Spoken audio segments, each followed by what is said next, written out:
All right, thanks for the invitation. Uh, I'm Wen-Tau from China Medical University. Uh, I'm a kind of singularity here because I'm a physicist, but working in a hospital, but doing better research. So uh, this is a good opportunity to to introduce you how a physicist can contribute something in a big issue in biology. So this is why I'm trying to introduce you. So probably we physicists are the only person who care about how the universe is formed, right? So Yes. yeah. Thanks, Xiaohao. Okay. So physicists trying to learn how the universe is moving. Okay. But biologists want to know how our body or how a biological system is moving. So I ask if we physicists can resolve some issues in biology to learn why in a biological system is moving in this way, not only in their shape, their form, but also in their material.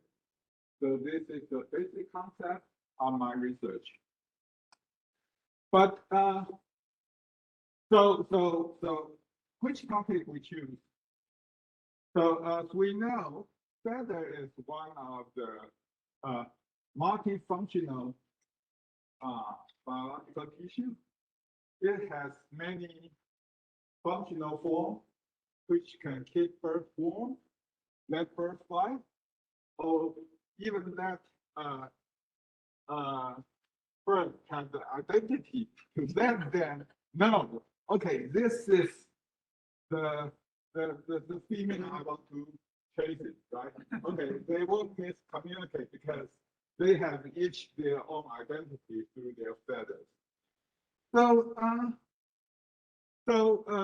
that is interesting. So this is a kind of issue that it has multiple functions. But the best thing for physics is it is that tissue. So that means it won't change. So it's much simpler. But the most important thing is um, they're fundamentally all these feathers are composite by very simple elements. That is the keratin. Through those keratin elements, they can form different kind of feathers for different kind of functions. From a biomechanical point of view, the formation implies that, okay, you can, or the bird can use simple elements, but construct a multifunctional material. Okay? So we are trying to ask, as if we ask how the universe is morphing. So I ask, what are nature's morphing or material composite strategy through the entire feather? Okay, so if we look at the feather, there are different parts for different functions. First, at the center, there's a shaft. Okay, so the shaft is the major component to support the entire feather mechanics. The second part is probably the most familiar part is the feather fin.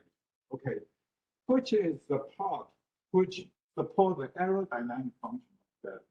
So we ask these two parts to understand what's going on, how the nature or how the bird designed feather, and how this feather was morphed. Okay, so first, let me introduce the shell. That is actually what we contribute most in this topic. The feather shell is actually is a composite material. Okay, that is the shell which has a very dense surrounding cortex, which at the center is a very porous material structure. So that makes the feather shell a light but strong shell to support the aerodynamic or kind of function. Okay, if you look at the center part of this porous structure, you will find, okay, there are multiple cells there. Okay, so this is originally, all scientists know, okay, it's a porous structure. But again, I'm a physicist. So I'm trying to ask, is there any hidden information behind this cellular pattern? So we developed a method, image analysis method, to identify, okay, morphologically, if there are any features hidden in this porous structure. So we call it a QMO. Okay. So I won't introduce the technical detail, but the idea is we are trying to quantify this cellular morphology in terms of their size, their orientation, or their stretching or anisotropy. And the most important thing of all is, for our physicists, we are trying to learn how the spatial distribution of the feather. So from the spatial distribution point of view, that is, all these cells are under a field which trying to shape the entire feather. Okay. So this is what we can see. Okay. So from this, okay, we can understand how this cell distributed in the feather shell. And we found that some interesting thing. First is this cellular structure are arranged entirely differently among species. Okay. Among all these feathers, from their ability of flying, you can see, okay, the better the flyer, they have the bigger cell size. The second thing is, all these cells are more isotropic. Okay. But for those fat flyers, their cellular arrangement is more anisotropic and more spreading, and there's more heterogeneity there. So from the biomechanical point of view, once you have this kind of cellular deformation, that suggests you must have a force which contributed from the surrounding. So that means, that also suggests that if you from this cellular orientation, that it suggests that there is the cortex or the surrounding environment is heterogeneous among this feathers. So from this suggestion, okay, from this cellular signal, we predict that, okay, each kind of fly feather has different kind of material property of their supporting shell. And this is supported by the material characterization. Okay, from the biological point of view, once you want to develop a heterogeneous material or an isotropic material, there must be associated some different heterogeneous developmental signals. So we collaborate with developmental biologists, and we found that there is indeed, okay, through different kind of morphological feature, there are different kind of developmental signals behind. So this is the basic principle that from biophysical analysis, we uncover how nature to optimize their shaft to design a better feather, fly feather. The second interesting thing is regarding how feathers can form different kind of band morphology to support their flight or keep their warm.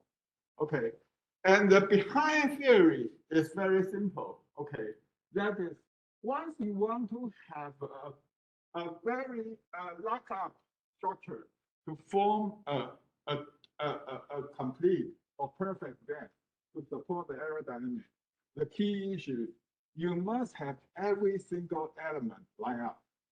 That is some kind like your zip. Okay, if you have well-ordered zip, then you can have a perfect enclosed code, right?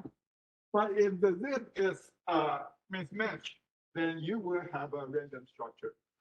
So behind that, there must be a simple mechanism and the mechanism is you must lead how this cell develop in a certain direction.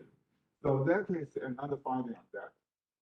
And our analysis or our study suggests that, okay, from the evolution point of view, okay, or adaptation point of view, the feather is a kind of optimization through the morphing or the material composition. And behind that, there is some clear molecular mechanism.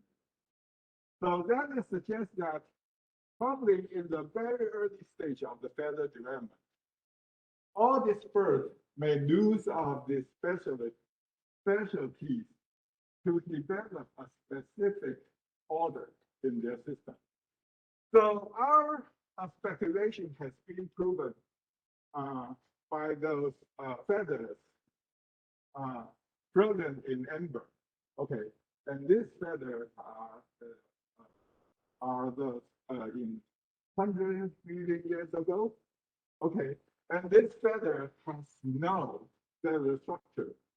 Okay, and this feather has no nuclear structure to make the feather bend.